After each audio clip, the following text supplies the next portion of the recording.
latar belakang dari pembukaan kafe, di mana pandemi COVID sedang melanda, masyarakat banyak yang gulung tikar, tapi Ibu Re dan Bapak Pablo membuka kuliner.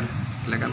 Ya, jadi aku lihatnya tuh kalau pandemi COVID, apalagi PPKM ya, semenjak yang ada level-level itu kan semua sektor usaha kan menurun, terutama di kayak yang besar-besar, misalnya perusahaan besar, batubara dan lain-lain. Nah, gimana caranya untuk tetap stay, tetap bisa jalan? Wah, berarti kita harus merubah strategi nih.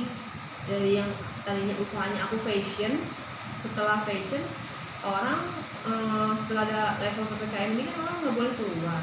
Akhirnya baju-bajunya malah numpuk, nggak laku. Tadinya aku jualan baju. Tapi begitu bergeser ke kuliner, itu menjanjikan sekali karena kuliner itu kebutuhan pokok dari setiap masyarakat gitu. Apalagi tidak terpengaruh dengan adanya level-level PPKM. Kalau misalnya ada aturan pemerintah yang tidak boleh keluar gitu kan, tidak boleh, kan masih bisa delivery, jadi itu pasti akan tetap ada gitu. Dan alhamdulillah menurut aku usaha kuliner ini, mie ayam Re Utami, kopi hanya Rindu ini menjadi berkah di PPKM aku gitu. Bukan mungkin sebagian merasa PPKM ini ujian yang sangat luar biasa bagi usahanya mereka, tapi buat aku adalah berkah gitu. Dengan adanya PPKM orang otomatis malas keluar kan, kadang-kadang ada ganjil genap, ada aturan ganjil genap dan lain-lain. Mau makan aja ke mall juga kadang-kadang ada aturan yang gimana, walaupun sekarang udah bisa pakai aplikasi peduli lindungi, tapi kadang-kadang kemalasan itu kan. Dan ada aturan anak kecil juga nggak boleh masuk mall kan, tuh itu yang bikin berat para keluarga untuk pada keluar rumah. Akhirnya mereka pesen online gitu. Dan ini karena bentuknya bukan mall kayak resto atau cafe, jadi dia nggak sering masuk ke mall. Itu yang bikin perusahaan atau bisnis kuliner ini, yang retail ini lebih laku gitu. Jadi aku lebih ke retail di PPKM ini. Kita jualannya ya nggak mengambil untung banyak, tapi quantity kayak gitu, dan bisa dari sosial media manapun. Kita bisa pesan online, kita juga bisa antar juga, kita juga bisa duduk di sini juga seperti itu, dengan pilihan harga yang murah. Karena PPKM ini orang nggak mau ngambil harga yang terlalu mahal. Jadi aku benar-benar sangat mengerti keadaan PPKM ini, makanya kita bikin konsep kuliner yang nyaman tapi murah, tapi nggak murahan gitu. Maksudnya kafe tapi makanannya tuh nggak mahal dan enak gitu.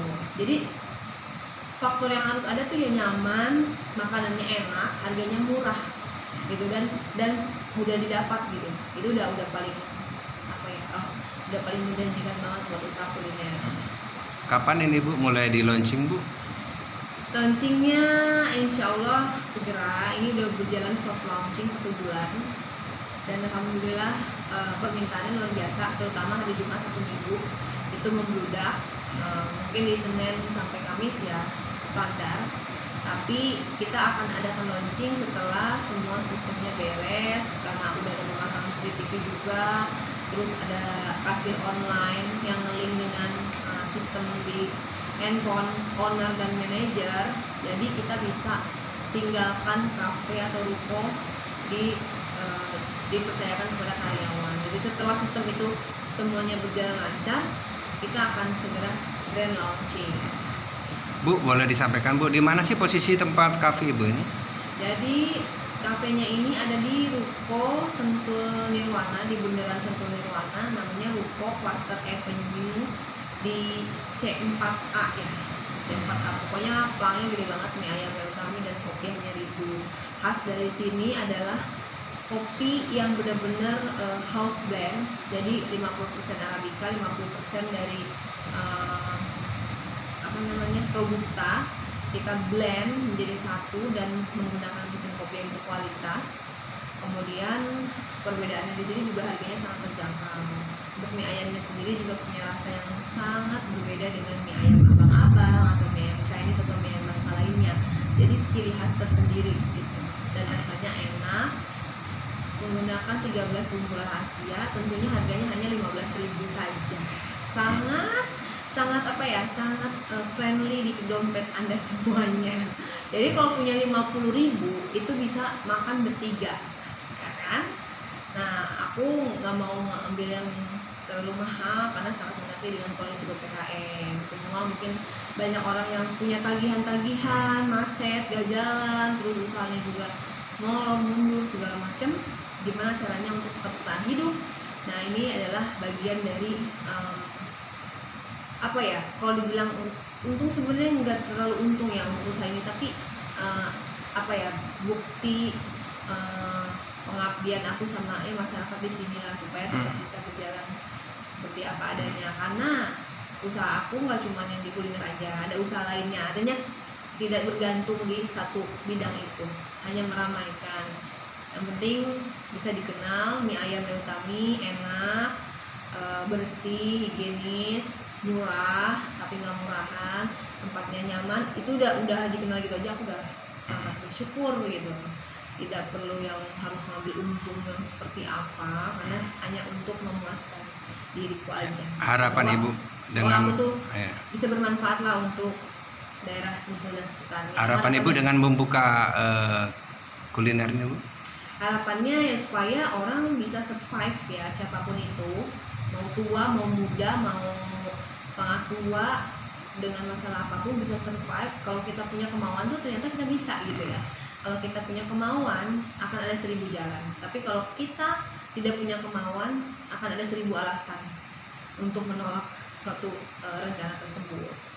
Jadi harapannya supaya mie ayam Utami ini dikenal seluruh masyarakat Indonesia dan bisa buka franchise di seluruh Indonesia, bisa mengepakkan sayapnya di seluruh Indonesia dan bisa membantu sebagian warga. Jadi memang aku ada program CSR-nya juga ya. Jadi setiap Sabtu Minggu itu ada beberapa stok yang memang aku bagikan untuk orang-orang sekitar sini. Gitu. Karena Sabtu Minggu itu tempatnya keluarga-keluarga berdatangan ke Sentul. Ada yang mungkin dia ngajak keluarganya, anaknya gitu. Jadi dan setiap hari Jumat itu aku adakan diskon 20%. Iya, berusaha sekaligus beramal seperti itu ya, Bu. Iya, betul. Karena aku nggak terlalu ngoyo ya, artinya di saat pandemi seperti ini masih bisa diberikan nafas, masih bisa diberikan hidup, masih sehat, aku dan keluarga itu aja udah banyak bersyukur gitu. Gimana cara berbaginya untuk yang langgeng ya? Kita adakan usaha, tapi sebagian dari usaha itu juga jangan lupakan orang-orang yang masih di bawah kita, biar berkahnya tuh jalan gitu. Oke. Terima kasih Ibu. Terima kasih.